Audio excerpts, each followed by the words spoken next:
Halo, assalamualaikum warahmatullahi wabarakatuh guys. Selamat pagi.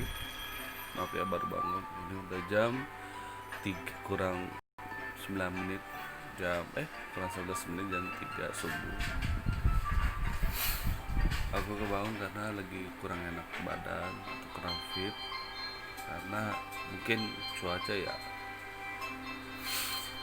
Tapi alhamdulillah udah agak mendingan, cuman agak batuk dikit, kayak gatal tenggorokan gitu.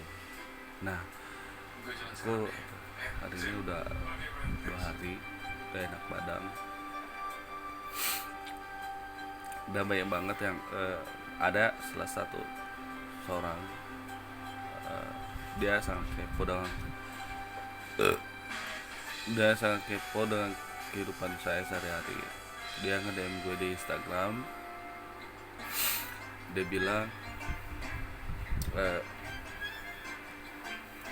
dia bilang dia menyinggung kalau saya selama jadi orang gak pernah punya sahabat. Dan yang gue heranin, kenapa kenapa dia yang kepo kan sama urusan gue.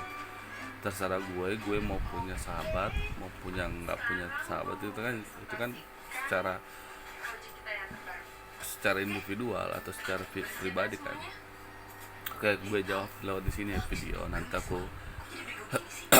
aku upload di YouTube gue biar dia lihat, dan nanti aku tag di story Instagram gue juga biar orang itu lihat video gue ini. Oke, gue jawab. eh, Dulu waktu mulai sekolah SD, SMP, SMA memang gue nggak memiliki sahabat yang benar-benar sahabat. Tapi kalau memiliki banyak teman ya alhamdulillah, gue punya banyak teman, baik laki maupun cewek. Jadi ya menurut gue sih kalau istilahnya mau dibandingkan teman sama sahabat memang sih beda, karena teman itu kan tidak selamanya ada buat kita. Tapi kalau sahabat itu benar-benar pure, benar-benar real, benar-benar nyata. Kalau kita dalam suka maupun duka, dalam bahagia maupun sedih, sahabat tetap selalu ada dekat kita. Contohnya tahun 2009 aku kan daftar salah satu perusahaan airlines di Bandara Sultan Hasanuddin Makassar. Aku sama-sama seangkatan dia, saya sama-sama daftar.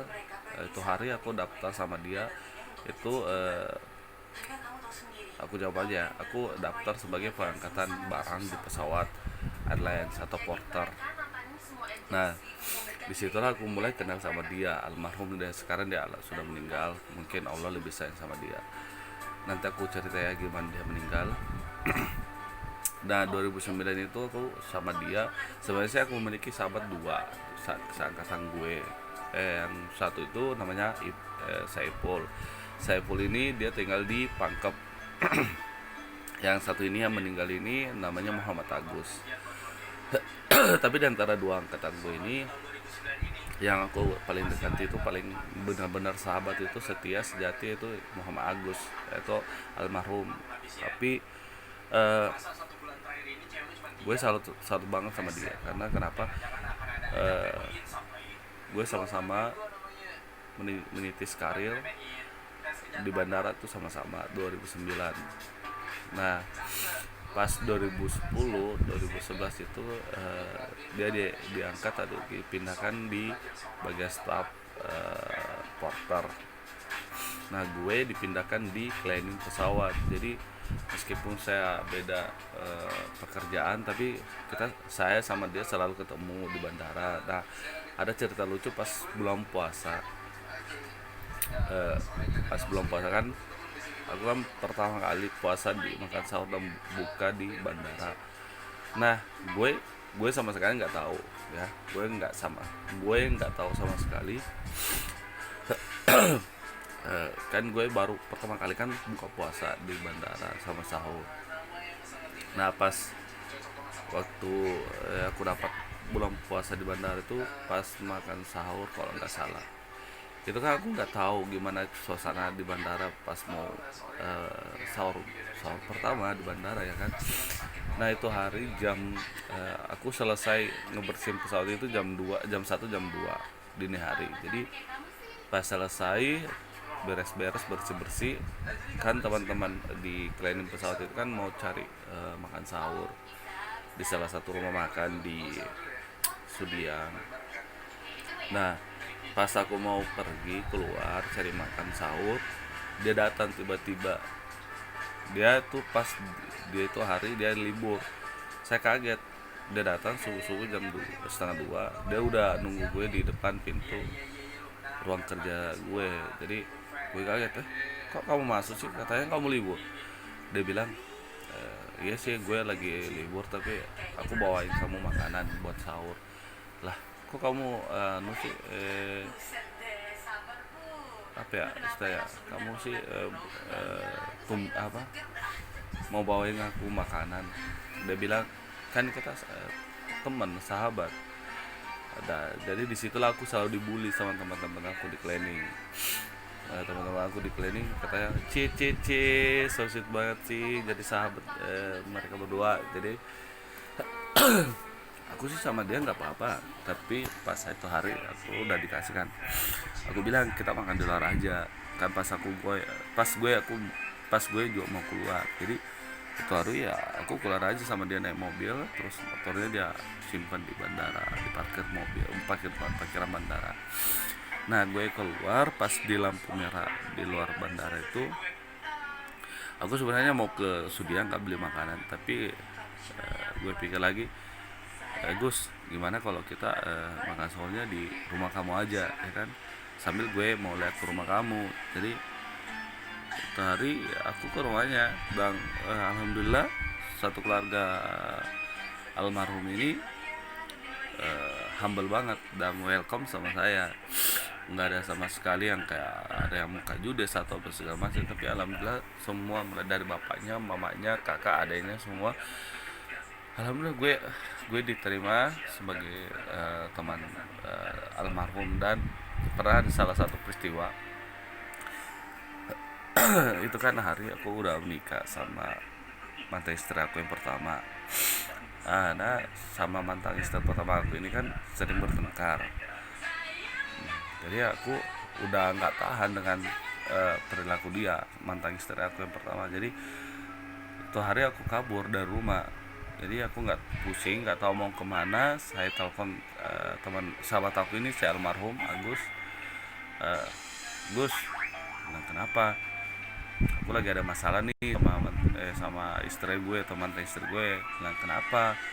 Aduh gue capek banget karena udah bla bla bla. Aku jelasin kan. Terus dia bilang, ya nggak apa-apa, kamu ke rumah aja, tinggal sementara sampai situasi kamu sama mantan istri kamu baik. Jadi alhamdulillah. Terus si Agus ini almarhum kasih tahu sama orang tuanya, keluarganya, kalau gue mau nginap sementara di rumahnya. Alhamdulillah juga kedua orang tuanya dan keluarganya terima gue apa adanya. Nah disitulah aku tahu arti sahabat itu bagaimana. Aku alhamdulillah aku senang banget. Nah si keluarga almarhum ini bertanya, kamu kenapa nak sama mantan istri kamu? Saya bilang, ya ada masalah sih tante, tapi nggak terlalu besar, nggak terlalu yang gimana-gimana, tapi aku udah capek, udah malas ladenin mantan istri gue ini. Karena dia bla bla bla, aku jelasin kan.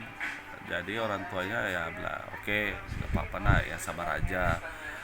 Kamu tinggal aja dulu di sini sementara, karena mungkin orang tua saya, orang tua aku nggak tahu kalau aku nginap di rumah si Agus ini. Jadi saya bilang, makasih ya tante, om, mas, mbak, adik-adik. Jadi alhamdulillah aku diterima di keluarganya dan aku sekamar sama si almarhum ini. Dia baik banget. Jujur, selama aku jadi orang, aku baru tahu arti sahabat itu gimana. Arti sahabat itu ya buat gue, arti sahabat itu benar-benar real, benar-benar nyata, dan benar-benar apa ya, ya menurut aku sih selama gue jadi orang ya gue baru ketemu sama sosok sahabat yang benar-benar menerima gue apa adanya, bukan ada apanya. Jadi bener, dan si almarhum ini benar-benar eh, sahabat yang sampai kapanpun aku nggak bisa lupain dia. Dan aku pernah ngasar sama dia, Gus, dia bilang saya bilang, Gus, dia bilang kenapa, bilang "Eh, kita kita bikin janjian ya." Dia bilang, janji apaan ini? Aku kan sama dia udah sahabatan 2 tahun, 2009, 2010 1 tahun, 2010 11 2 tahun kan, 2012 kan aku ada masalah di kantor, tapi bukan saya yang bermasalah, tapi si eh, leader aku ini atau chief aku namanya Pak Munir. Dia dia alasannya kontrak kerja aku nggak diperpanjang sama tante gue, tapi gue tanya sama tante gue, katanya si tante gue, si Pak Munir ini yang nggak mau perpanjang kontrak gue. Jadi eh, menurut gue sih daripada saling melempar sana sini, mendingan gue mengundurkan diri aja dengan hormat kan. Nah, pas aku mengundurkan diri, sahabat aku ini si Agus almarhum kaget. Dia telepon gue, Sal, kenapa? Aku dengar kamu mengundurkan diri ya. Bilang, iya. Bilang, kenapa? Aku jelasin bla bla bla bla. Bilang, kok bisa sih Cip kamu begitu gitu? Bilang, gak tau lah, mungkin dia nggak suka kalau gue gini-gini, mungkin dia nggak suka kinerja gue apa bla bla bla, mungkin ada orang yang nggak suka sama gue, jadi dia mungkin mau menjatuhkan gue sampai gue keluar. Jadi dia kaget. Dia bilang, yang sabar ya, tapi kalau kamu benar-benar mau ke rumah ya nggak apa-apa, gue terima kamu apa adanya. Saya di itu hari saya terharu banget sama dia. Saya bilang, Gus, kasih ya, kamu tetap mau jadi sahabat aku meski aku udah nggak kerja, nggak sama kamu lagi di bandara. Dia bilang, kita kan udah janjian, kita udah bikin sepakatan perjanjian sahabat, bagaimanapun situasi keadaan kita masing-masing, kita harus saling solid. Jadi disitulah aku nangis, terharu. Setelah aku teleponan sama dia, ya aku terharu banget. Eh, Maksudnya ya, aku benar-benar memiliki sahabat yang benar-benar menerima gue apa adanya, bukan ada apanya. Dan di saat aku mulai nggak kerja, dia tetap nelpon gue, SMS gue, chat gue, WA gue. Setiap hari itu mungkin ada 4 kali dia chat gue, nelpon gue. Dia selalu, Sal, kenapa sih kamu nggak pernah ke rumah? Saya bilang, "Eh, bukannya aku nggak mau ke rumah kamu, Gus, tapi kan situasi suasana gue, kondisi gue kan sekarang udah berbeda. Biasanya aku ke rumah kamu, aku selalu bawain kue buat orang tua kamu." Terus bilang Agus, kan gue kan nggak minta lo bawa apa-apa. Bilang, iya sih, tapi kan gue nggak enak kalau ke rumah lo gue nggak bawa apa-apa buat orang tua lo, bukan buat lo. Dan apa-apa, kesini aja. Kalau memang kamu nggak punya uang, nggak usah bawa apa-apa. Yang penting silaturahmi kita saling saling kompak, selalu terjalin gitu. Dan waktu pernikahan pertama aku memang dia benar-benar datang, tapi gue nggak tahu di mana sekarang fotonya. Dan gue juga lupa waktu itu hari aku foto berdua sama dia. Udah ya, aku mau nangis kalau cerita tentang almarhum ini. Kalau sahabat aku yang kedua itu Ipul itu orangnya dipangkap, tapi aku nggak terlalu akrab sama dia karena dia itu mungkin cuman setahun di porter, dia udah pindah di pekerjaan lain dipangkap. Sampai sekarang gue nggak tahu kabarnya gimana, nggak ada komunikasi, nggak ada kabar. Jadi ya buat gue mungkin dia udah bahagia, udah sukses, udah berkeluarga. Karena gue eh, tanya sama satu kampung dia namanya Ardi Ansar, katanya si Ardi ini nggak pernah juga ketemu sama si Ipul ini. Jadi gue bilang ya oke, fine, nggak apa-apa, mungkin dia udah bahagia, udah senang sama keluarga barunya mungkin ya kan. Eh, nah, sahabat aku yang benar-benar yang kedua ini, yang ketiga, tapi yang ini mungkin sahabat aku yang kedua yang paling sama, hampir sama dengan almarhum Agus. Namanya Saldi Pribadi. Dia junior aku di cleaning pesawat. Udah lama juga, 2012 ya, kalau nggak salah 2011 2012. Allah lebih sayang sama dia juga. Dia meninggal tiba-tiba. Tapi memang sih dia pernah jatuh di toilet di luar kota, kalau nggak salah di Kendari atau di Palu. Katanya dia sudah jatuh di toilet. Saya kaget lah. Saya bilang, Sal, kalau orang itu jatuh di toilet itu kebanyakan nggak lama hidupnya. Jadi dia takut. Nah, kalau gitu aku udah nggak lama lagi, Sal. Tapi saya selalu kasih dia motivasi, bilang kamu nggak usah terlalu pikir yang enggak, kamu berdoa aja, sholat aja sama Allah, semoga kamu selalu dikasih umur panjang, sehat. Nah, suatu hari subuh itu aku dengar berita di grup cleaning pesawat ini. Orang-orang heboh dengan di grup ini kan, kabar dia. Ada satu orang katanya yang meninggal gue, katanya bilang Saldi. Orang bilang Saldi siapa, kan di cleaning ada dua, Saldi Muhammad Saldi sama Saldi Pribadi. Yang orang-orang nyangka gue yang meninggal. Jadi gue komen di grup kan, di grup WhatsApp, bukan gue masih hidup loh, alhamdulillah gue masih hidup, alhamdulillah gue ini baru bangun, terus buka handphone ribut. Jadi mereka kaget, kalau bukan lu terus siapa, Saldi siapa? Ada satu teman lagi yang bilang bukan Muhammad Saldi tapi Saldi Pribadi. Jadi gue shock banget, kaget banget. Jadi pas itu hari aku gak tidur sampai pagi. Itu hari aku juga pas, kalau nggak salah masuk pagi atau masuk siang, aku langsung berbaju dinas kan. Ya aku langsung ke sana. Aku shock, tapi aku nggak sanggup lihat jenazah dia. Aku cuma bilang, apa ya, kedua sahabat aku ini benar-benar yang satu seangkatan gue, yang satu junior gue, tapi nggak ada bedanya. Sifat mereka ya sama-sama baik, nerima gue padanya. Dalam suasana gue mau nggak punya duit atau ada, mereka berdua tetap baik, tetap humble sama gue. Jadi ya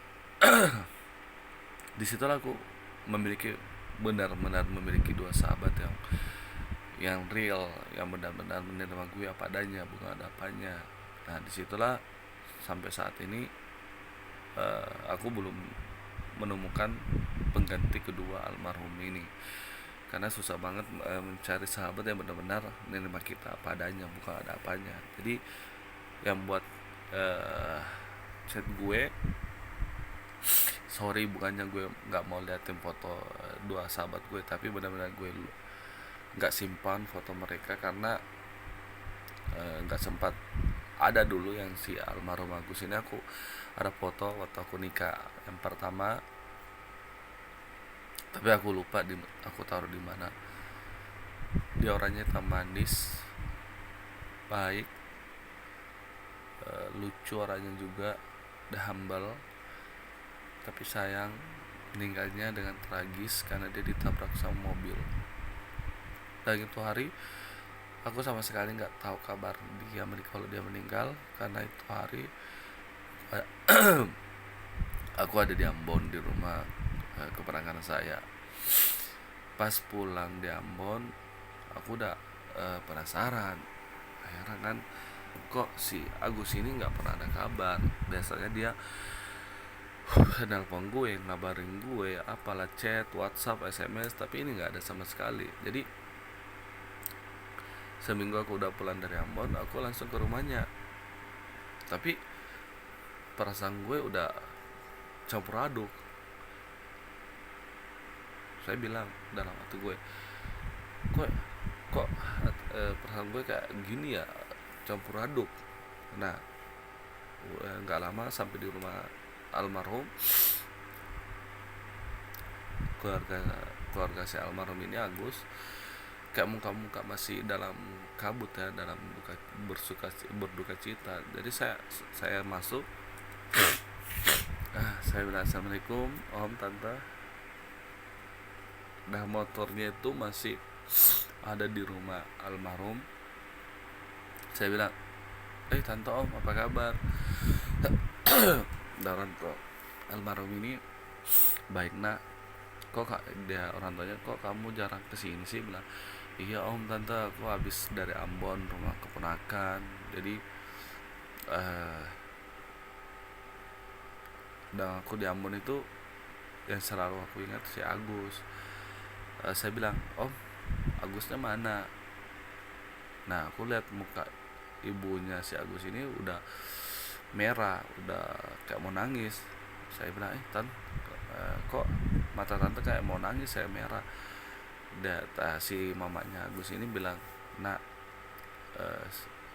Agus udah nggak ada. Saya bilang, maksud tante om apa? Saya kan udah campur aduk pikiran aku. Maksud om tante apa sih? Gue nggak ngerti. Si mamanya nggak sanggup lagi bilang. Terus si bapaknya bilang, maaf ya nak, Agus sudah meninggal. saya langsung kayak apa ya, langsung langsung kaget, mau nangis tapi aku nggak sanggup untuk nangis. Saya bilang, kapan tante, om? Udah sebulan katanya. Saya bilang, pantesan si Agus nggak pernah ngubungin gue tante. Si om ini bapaknya bilang, dia ditabrak sama mobil. Saya bilang, astagfirullah. Bilang, karena bisa tante, om, katanya sih si teman aku ini si Agus pergi nge-gym di sekitar Bulu-Bulu.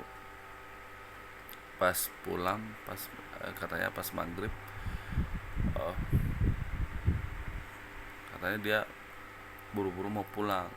Nah, pas pertengahan di Bulu-Bulu, si Agus ini kayak melihat mobil di depannya yang mau mundur. Jadi gitu deh katanya. Terus si teman aku ini katanya terlempar. Aku tuh kayak apa ya istilahnya, mau nangis tapi aku tahan, karena aku udah janji sama almarhum aku nggak mau bersedih lagi di depan dia. Jadi aku tahan, aku nggak sanggup.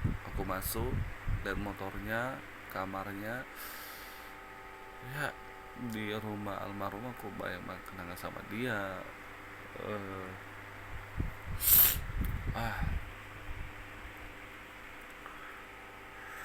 Karena aku masih ingat waktu aku ingin tinggal di rumah Agus.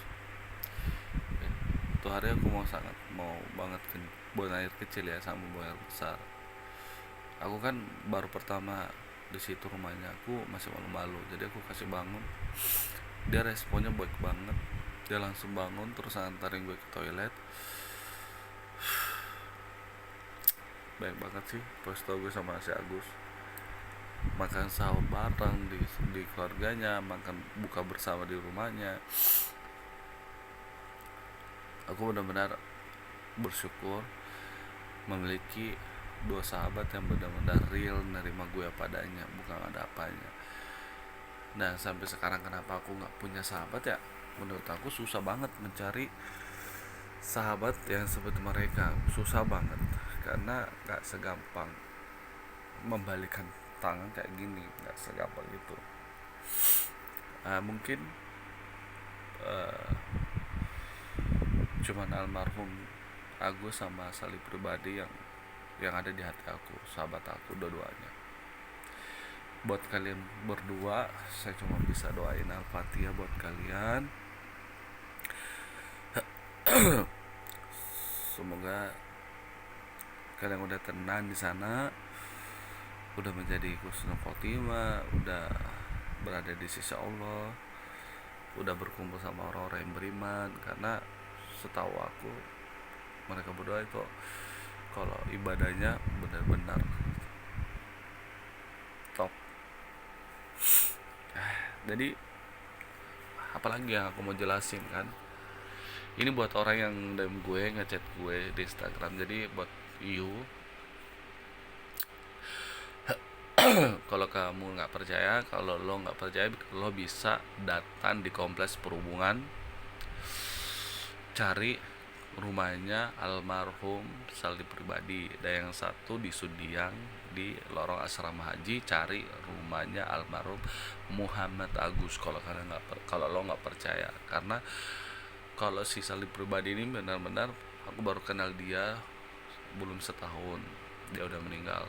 Dah si Agus ini aku benar-benar udah hampir masuk di 3 tahun kenalan sama dia, udah sahabatan sama dia. Jadi ya kalau kalau lo masih penasaran ya nggak apa-apa sih. Kalau mau lo percaya atau enggak ya nggak apa-apa, itu hak kamu. Intinya gue udah cerita, gue udah jelasin panjang kali lebar. Alhamdulillah. Oke, nanti aku tag ya. Thank you. Assalamualaikum warahmatullahi wabarakatuh.